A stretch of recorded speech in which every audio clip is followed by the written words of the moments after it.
الرحمن الرحیم، رحمان ہے اور رحیم ہے۔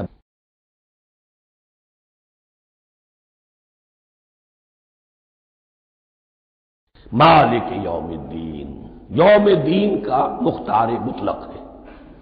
دین عربی زبان میں کہتے ہیں بدلے کو، دناہم کما دانو، کما تدینو تو دانو، یہ کہاوت ہے۔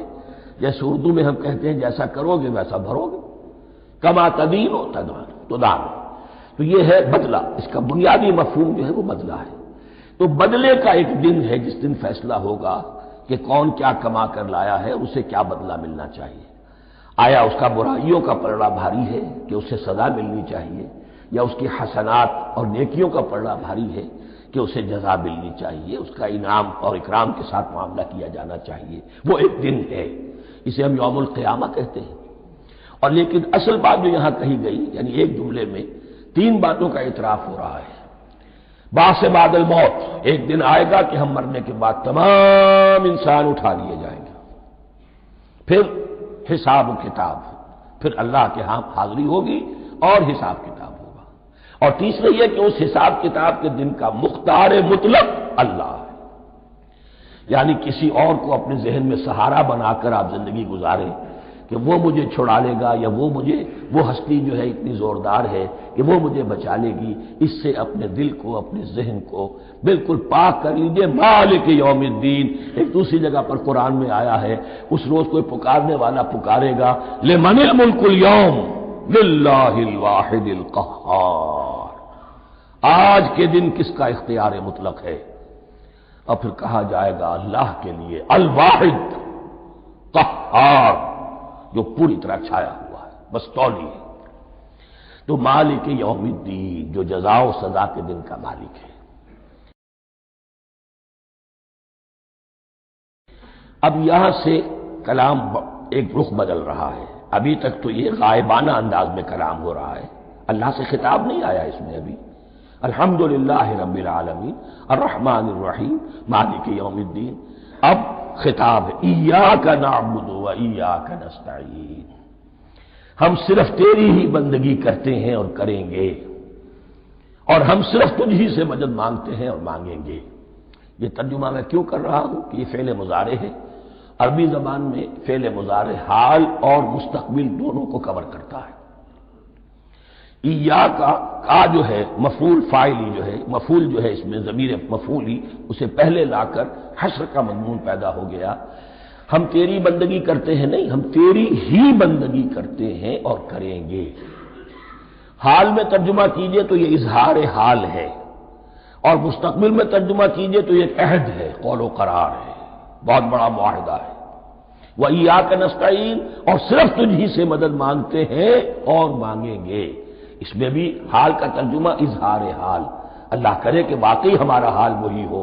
جب ہم یہ الفاظ کہتے ہیں تو واقعتاً ہم اس پر پورے اتر رہے ہوں کہ اسی کی بندگی کر رہے ہوں اور اسی سے ساری استعانت اور استمداد کر رہے ہیں۔ جہاں تک مستقبل کا تعلق ہے وہ پھر ایک عہد ہے۔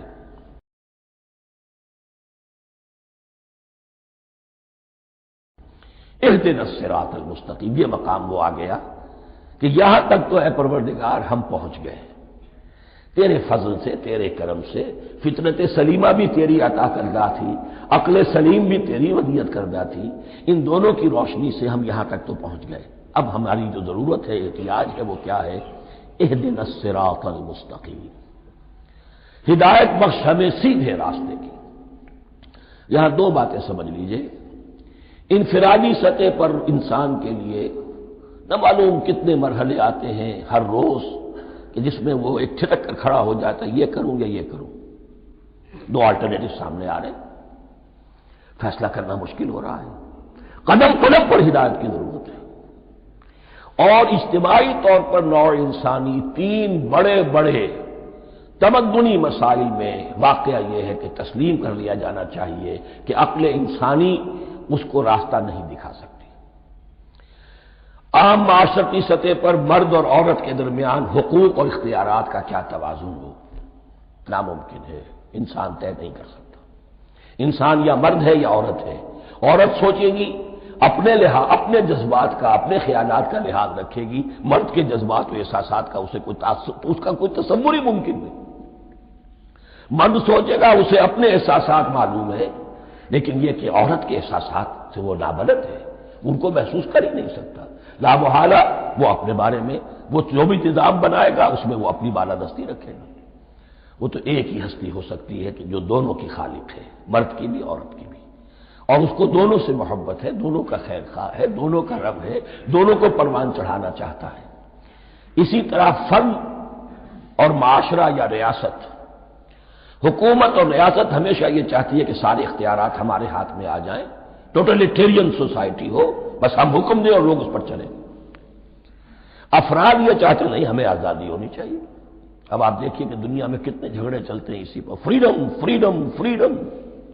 وہ فریڈم واقعتاً اپنی جگہ پر ایک شے ہے، افراد کی آزادی ہونی چاہیے، لیکن افراد کی آزادی اتنی نہ ہو جائے کہ وہ مادر پدر آزاد ہو جائے، کوئی قانون، کوئی قاعدہ، کوئی اخلاقی کوئی حدود اور قیود جو ہے ان کا پابند نہ رہے۔ تو اب کہاں ہے وہ نقطہ اعتدال کہ جس میں انسان کی انفرادی آزادی، انفرادی اختیار اور ادھر اجتماعی مصلحتیں جو ہیں ان کو بیلنس کیا جا سکے؟ انسان طے نہیں کر سکتا، صرف اللہ ہی اس کے لیے نظام دے سکتا ہے۔ تیسرا مسئلہ ہے سرمایہ اور محنت، اس میں کیا توازن ہو؟ سرمایہ اور محنت دونوں مل کر کچھ بنا رہے ہیں، کچھ پروڈیوس کر رہے ہیں۔ اب اس میں نفع جو ہوا ہے اس میں سرمایہ کا کتنا حصہ ہونا چاہیے اور لیبر کا کتنا ہونا چاہیے، کون طے کر سکتا؟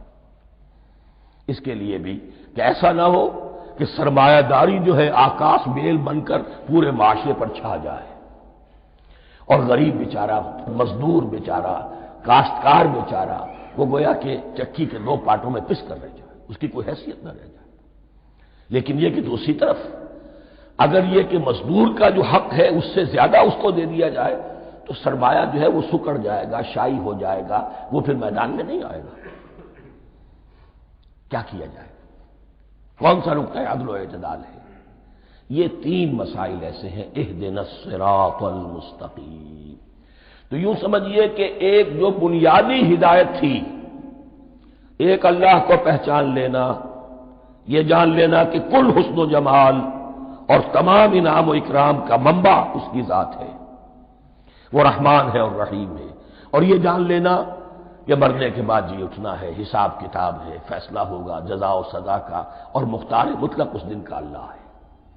پھر یہ عہد کر لینا ایاک نعبد و ایاک نستعین۔ اس کے بعد دعا، پروردگار ہمیں ہدایت پر قائم رکھ، ہماری ہدایت میں اضافہ فرما۔ اس ہدایت کے لفظ کو سمجھ لیجئے، بنیادی ہدایت، تفصیلی ہدایت، قدم قدم پر ہدایت، ہدایت پر ہدایت۔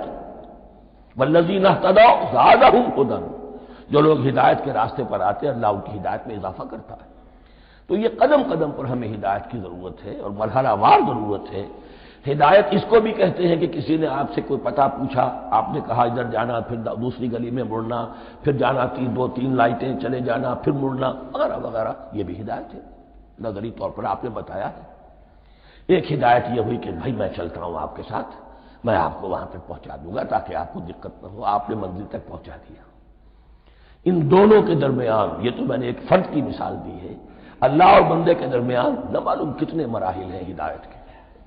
تو کسی وقت بھی انسان اپنے آپ کو ہدایت خداوندی سے مستغنا نہیں سمجھ سکتا، اور نہیں تو پروردگار جو ہدایت دی ہے اس کو ہدایت پر قائم رکھ۔ کیا پتہ شیطان کا کوئی حملہ، کیا پتہ ہمارے نفس کی کوئی شرارت کسی ایسے رخ پر ہمیں ڈال دے کہ اب تک کی ساری کمائی بھی ضائع ہو جائے۔ لہذا یہ نہ سمجھیے کہ جب یہ ساری چیزیں ان کو معلوم تھی، ان چیزوں کا تو اقرار کر رہے تو اب ہدایت کون سی مانگ رہے؟ تو ہدایت کا تو بڑا میدان کھلا ہوا ہے، اور اس ہدایت کی وہ جو میں نے آخری شکل آپ کو بتائی ہے کہ منزل مقصود تک پہنچا دے، یہ ہدایت بھی قرآن مجید میں اس معنی میں بھی لفظ آیا ہے کہ اہل جنت جب جنت میں داخل ہوں گے تو جو ترانہ حمد ان کی زبان پر اس وقت ہوگا وہ کیا ہے؟ الحمدللہ الذی ہدانا لہذا وما کنا لنہتدی لولا ان ہدانا اللہ۔ کل شکر اس اللہ کا جس نے ہمیں یہاں تک پہنچا دیا، ہدایت دی جہاں تک پہنچا دیا، اور ہم ہرگز نہ پہنچ پاتے، ہم ہرگز ہدایت یافتہ نہ ہو سکتے اگر اللہ ہی ہمیں ہدایت نہ دیتا۔ اہدنا الصراط المستقیم، سیدھا راستہ